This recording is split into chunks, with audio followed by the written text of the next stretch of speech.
What if the most classified files in the Pentagon weren't about nuclear codes or spy satellites, but about a civilization that wasn't supposed to exist? Imagine walking into a secure room where analysts don't study enemy movements. They study ancient maps, where the question isn't, what are our adversaries building, but what did they find first? This isn't fantasy, it's the hidden reality of Cold War intelligence operations that crossed the line from espionage into archaeology. And the target wasn't Soviet missiles, it was Atlantis. In 1978, the CIA launched a program that would run for nearly 2 decades, consuming over $20 million in taxpayer funding.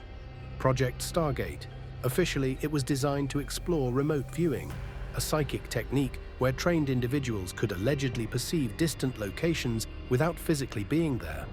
The practical application seemed obvious enough. Spy on Soviet installations, locate hidden missile silos, track enemy submarines, Cold War espionage through paranormal means. But declassified documents reveal something stranger buried within those files. Remote viewers weren't just scanning military bases behind the Iron Curtain, they were scanning the ocean floor. Session transcripts describe viewers entering coordinates and returning with descriptions that had nothing to do with modern warfare. Massive geometric structures beneath Atlantic waters, crystalline towers half buried in sediment, concentric rings of stone matching descriptions written 2,400 years ago by Plato. Architecture suggesting a level of engineering that predated known human civilization by thousands of years. According to researchers who've studied the program's full archives, certain oceanic coordinates appear repeatedly in the transcripts, always heavily redacted, always marked with the highest classification levels. Here's where it gets dangerous. Around the same time, whispers emerged of another program, one far more secretive than Stargate, Project Aquarius. Details remain disputed, buried under layers of denial and misdirection, but according to investigative researchers and alleged whistleblowers, Aquarius wasn't just studying unidentified aerial phenomena, it was tracking ancient technological artifacts, recovered materials that didn't fit into any known timeline of human development. The program's alleged mandate was straightforward and chilling in its implications. Locate, secure, and analyze evidence of pre-flood advanced civilizations. Why would the CIA care about Atlantis? The answer isn't romantic or philosophical, it's strategic. If a civilization existed before recorded history, one advanced enough to build cities we can barely comprehend, then they possessed knowledge we've lost. Engineering techniques, energy systems, materials science. Imagine discovering a cache of technology thousands of years ahead of its time, buried beneath the waves or frozen under Antarctic ice. Whoever recovers it first doesn't just rewrite history textbooks, they rewrite the balance of global power. This is the logic of archaeological supremacy, and intelligence agencies understand it perfectly. Documents suggest the Pentagon operates under a specific protocol regarding what they term archaeologically sensitive materials.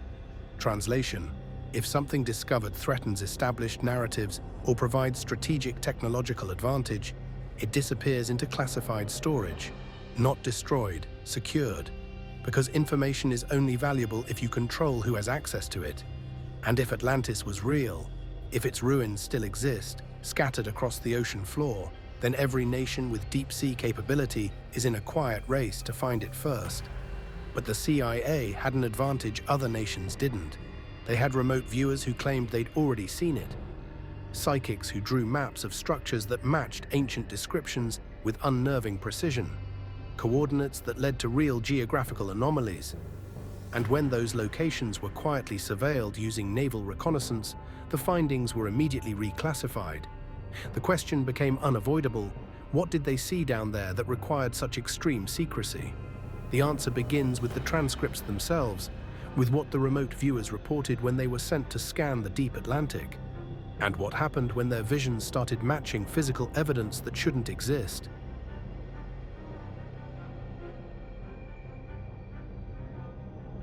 Remote viewing sounds like science fiction. To the CIA, it was Project Stargate, a $20 million program that ran for nearly 2 decades, employing some of the military's most rigorously trained psychic operatives. The premise was simple: Give a viewer geographic coordinates, nothing more, and see what they could perceive at that location. No context, no leading questions, just numbers on a card and a blank page to record whatever impressions emerged. For years, this produced Cold War intelligence of varying reliability. Then something shifted. Viewers began describing locations that had nothing to do with Soviet bases or enemy installations. They were seeing something far older. Ingo Swann was one of Stargate's most celebrated remote viewers, a man whose accuracy had impressed even hardened skeptics within the intelligence community. In sessions from the early 1980s, according to declassified transcripts, Swann was given coordinates in the deep Atlantic, west of Gibraltar. What he reported back should have been dismissed as fantasy. Instead, it was filed under the highest security classification. Swann described massive geometric structures arranged in concentric rings, partially buried beneath sediment, stone and what he called crystalline or metallic materials, architecture that suggested advanced engineering. He reported sensing residual energy signatures, as if the location still emanated some form of electromagnetic activity. Most striking, his description matched nearly word for word what Plato had written about Atlantis 2,400 years earlier. The coincidence would be easier to dismiss if Swann had been alone. He wasn't. Joseph McMoneagle, another Stargate operative with a documented track record of successful remote viewing operations, was given similar Atlantic coordinates in an entirely separate session. McMoneagle had no knowledge of Swann's work, no briefing on what he was expected to find. Yet his report described crystalline towers, evidence of catastrophic flooding, and technology he stated was beyond current human capability. According to researchers who've examined the full session logs, the geographic overlap between multiple viewers was too precise to attribute to chance. Independent psychics, separate sessions, identical descriptions. But here's what made the intelligence community take notice. The remote viewers didn't just describe structures, they reported how the civilization fell. Multiple session transcripts reference energy misuse, descriptions of crystalline power sources that somehow tapped into Earth's electromagnetic field.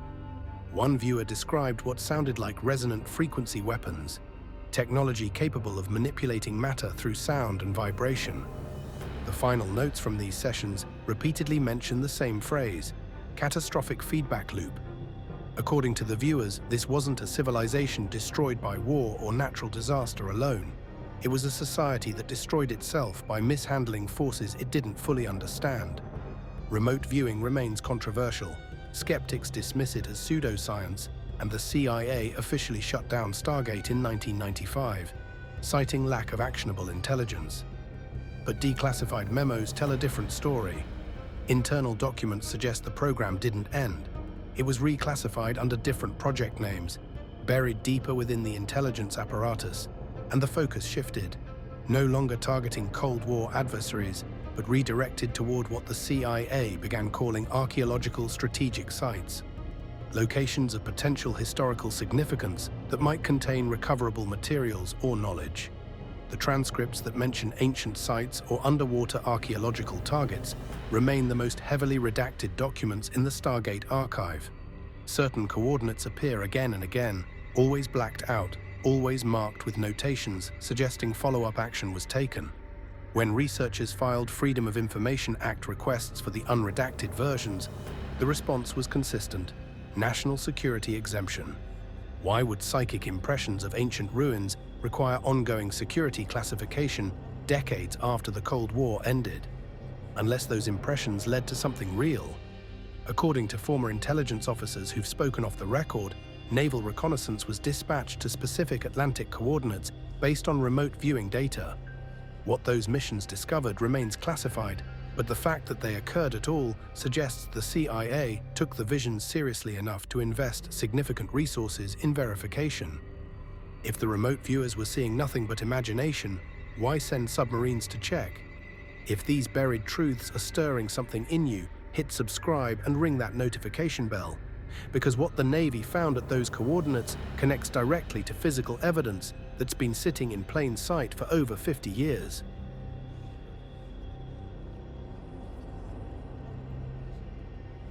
In 1968, an aviation pilot photographed something off the coast of Bimini that shouldn't exist.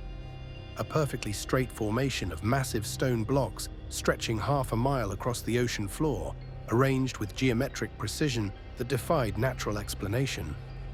J. Manson Valentine and Jacques Mayol dove to investigate and found limestone blocks, some weighing several tons, laid out in parallel lines with right angles and uniform spacing.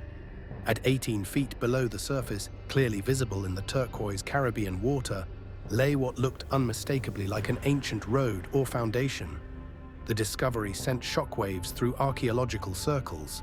Then the suppression began. Mainstream archaeology moved quickly to contain the narrative. Official position, natural beach rock formation. Geological surveys claimed erosion patterns can create geometric shapes, that tidal forces and limestone fracturing could explain the precise corners and parallel arrangements. But here's the problem with that explanation. No other natural formation on Earth looks like Bimini Road. The precision of the 90-degree corners, the uniformity of block sizes, the directional alignment over such distance, none of it matches known geological processes. Material analysis of recovered stones revealed tool marks inconsistent with natural erosion. Age estimates placed the formation at 10,000 to 12,000 years old, predating known civilization by 5 millennia. Yet the official dismissal remained absolute. What followed was a pattern that would repeat itself across every major Atlantis investigation. Initial expeditions in the 1970s received private funding and generated significant public interest. When researchers requested government grants for deeper exploration, they were denied. University archaeology departments were quietly advised to avoid controversial sites. The Bahamas government, despite permitting offshore drilling and massive tourism construction projects nearby, has repeatedly denied full excavation permits for Bimini Road. The reasoning cited: environmental concerns. The site remains effectively off-limits to independent investigation. But the most troubling aspect wasn't what happened on the surface, it was what happened beneath it. During the 1960s through the 1980s, the US Navy deployed advanced sonar mapping technology across the Atlantic floor. The Sound Surveillance System, SOSUS, officially existed to track Soviet submarines during the Cold War.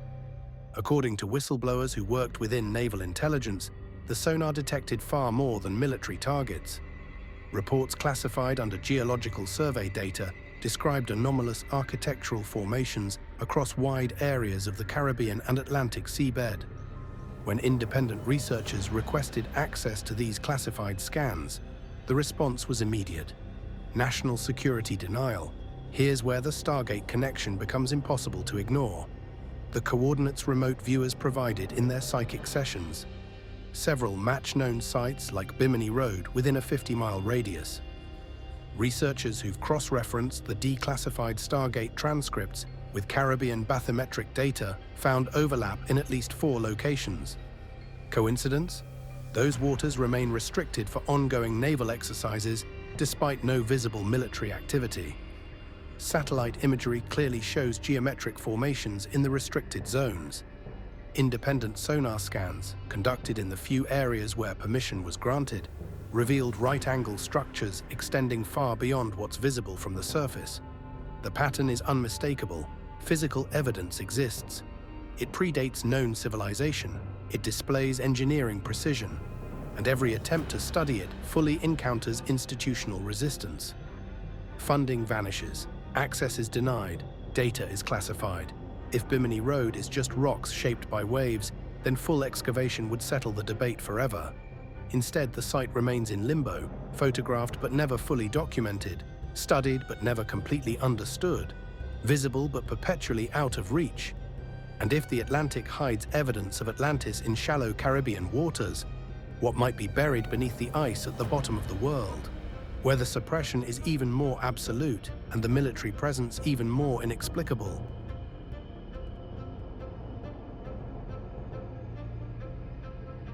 In 1946, Admiral Richard Byrd led 4,700 men, 13 ships, and 33 aircraft to Antarctica for what was officially called a research expedition. Operation Highjump was supposed to last 8 months. It was abruptly terminated after 8 weeks. No official explanation was ever provided for the sudden withdrawal. Equipment losses were reported, but never detailed. Several aircraft were lost under what military records vaguely describe as unexplained circumstances. Admiral Byrd's personal logs from the expedition remained classified for decades. For a routine scientific mission, the level of secrecy was extraordinary. For something else entirely, it made perfect sense. The official story claimed Operation Highjump existed to establish US Antarctic research bases, test equipment in extreme cold, and assert territorial claims. But the scale of the operation told a different story. This was the largest Antarctic expedition in history, deploying more military resources than any research mission before or since. Combat troops, aerial reconnaissance, submarine support. Why this level of force for scientific research? Why the combat-ready posture for a continent with no enemy presence? The official narrative never adequately answered these questions, and the abrupt termination only deepened the mystery. Diary entries attributed to Admiral Byrd, though disputed by mainstream historians, describe encounters that defy conventional explanation. Flights over land that should not exist. Advanced structures not of human origin. Encounters with beings who allegedly warned against nuclear weapons. Whether these entries are authentic or fabricated remains debated, but their existence has fueled decades of speculation about what Operation Highjump actually discovered beneath the ice. The timing alone raises questions. 1 year after Germany's surrender, the United States deployed massive military force to the one region where Nazi Germany had claimed territory and allegedly established bases during their 1938 to 1939 expeditions to New Swabia. Post-war Allied intelligence tracked persistent rumors of Nazi holdouts in Antarctica. The idea seemed far-fetched until declassified documents revealed how seriously the rumors were taken at the highest levels of military command. Operation Highjump's mandate may have included locating and neutralizing any remaining Axis presence, but if that was the mission, why the continued secrecy 80 years later? Why are expedition findings still classified under national security exemptions? Then there are the maps. The Peary Race map, created in 1513, shows the Antarctic coastline with remarkable accuracy, but without ice. Modern surveys confirm the coastal features depicted match what lies beneath miles of glacial ice. How did a mapmaker 5 centuries ago know what the continent looked like before it froze?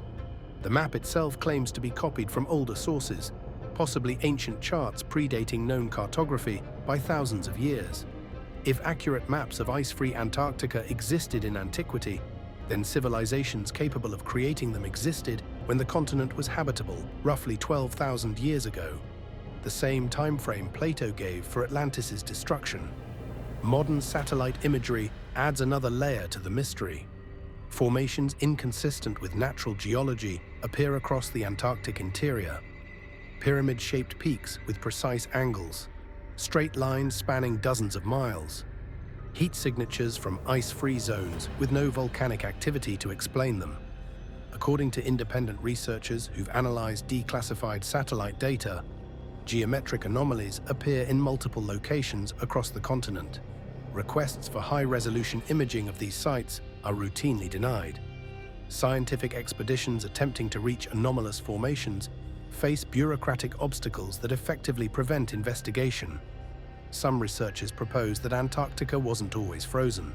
Before a catastrophic pole shift, approximately 12,000 years ago, the continent could have been temperate, perfectly positioned for an advanced civilization.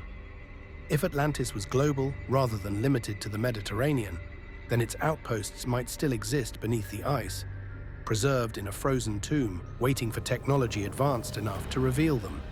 The International Antarctic Treaty prohibits military activity, yet surveillance of the continent remains constant.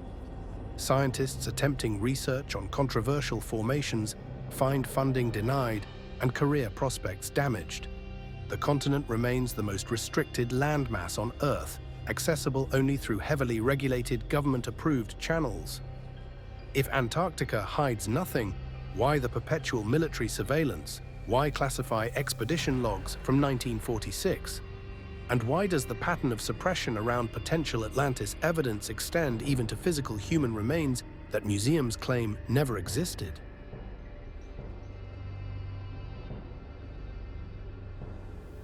Between 1880 and 1920, newspapers across America reported discoveries that would later vanish from history. Skeletons of unusual size, advanced artifacts in impossible locations, evidence of pre-Columbian civilizations with metallurgical knowledge that shouldn't exist. The New York Times in 1897 reported giant skeletons discovered in Ohio burial mounds. The San Diego Union in 1895 described a 7-foot skeleton with advanced dental work. Dozens of similar reports appeared across the Midwest, California, and Nevada. The common thread in nearly every case: specimens were sent to the Smithsonian Institution for study and preservation. Then they disappeared. The Smithsonian's official position remains consistent. No such artifacts exist in our collection. The explanations offered include misidentification, normal human variation, and journalistic exaggeration. But there are no records of destruction, no transfer logs, no documentation of corrections or retractions. The bones simply vanished from institutional memory, as if they never existed at all. For researchers tracking these cases, the pattern suggests something more deliberate than administrative oversight. Evidence inconvenient to accepted historical narratives has a documented tendency to disappear from official collections. If Atlantean survivors integrated with existing human populations after the catastrophe, their bloodline might carry genetic markers we can't easily explain. Some researchers point to anomalous haplogroups with no clear geographic origin, Rh-negative blood types concentrated in specific regions, and ancient texts across multiple cultures describing divine blood mixing with humanity. This remains speculative, but it raises an uncomfortable question. If evidence were found proving a separate advanced lineage predating known civilization, would institutions admit it? Or would it join the disappeared artifacts in storage facilities the public never sees? The pattern of archaeological suppression extends far beyond American newspaper accounts. Peruvian elongated skulls displaying unusual bone density and cranial capacity have had DNA testing restricted or results withheld from public disclosure. Göbekli Tepe in Turkey, structures predating known civilization by 6 millennia, has been only 5% excavated despite decades of work and clear evidence that far more lies beneath the ground. Underwater ruins off the coasts of Japan, India, and Cuba are declared natural formations without comprehensive investigation, their study discouraged through denial of funding and academic pressure. The pattern is consistent. Evidence challenging mainstream chronology faces institutional resistance at every level. According to researchers tracking classified acquisition programs, intelligence agencies maintain protocols for securing what they term archaeologically sensitive materials. Translation: if something discovered threatens established narratives or provides strategic technological advantage, it disappears into black site storage, inaccessible to civilian scientists and historians. The CIA's interest in Atlantis wasn't academic curiosity, it was strategic necessity. If technology from a pre-flood civilization could be recovered and reverse-engineered, the nation that secured it first would gain advantages impossible to calculate. Which brings us to the final piece. During World War II, Allied forces confiscated thousands of documents from occupied territories. Among them, according to researchers who've studied wartime acquisition records, were ancient maps traced from sources predating known cartography. Maps showing coastlines, islands, and land features that disappeared beneath rising seas millennia ago. Maps that matched the Piri Reis chart and other anomalous documents suggesting ancient civilizations possessed geographic knowledge that shouldn't have been possible. Where are these maps now? Researchers who filed Freedom of Information Act requests received the same response every time: national security exemption. Why would ancient maps require security classification unless they revealed something the Pentagon doesn't want found? So let's review what we know, not speculation, but documented facts. The CIA funded a $20 million program where remote viewers described sunken civilizations at coordinates matching real underwater formations. Physical sites like Bimini Road exist, display architectural precision, and remain under-investigated despite decades of interest. Operation Highjump deployed massive military force to Antarctica and was mysteriously cut short, with expedition logs still classified 80 years later. Archaeological evidence contradicting mainstream history has a documented pattern of disappearing from institutional collections. And somewhere in Pentagon archives, maps allegedly exist that could rewrite everything we think we know about human civilization. The question was never whether Atlantis was real. The question is, why does someone still care enough to keep us from finding out? Maybe Atlantis wasn't just a city. Maybe it was a warning. A civilization that reached too far, discovered too much, and paid the ultimate price. And maybe the reason those files remain sealed isn't to hide the past. It's to control the future.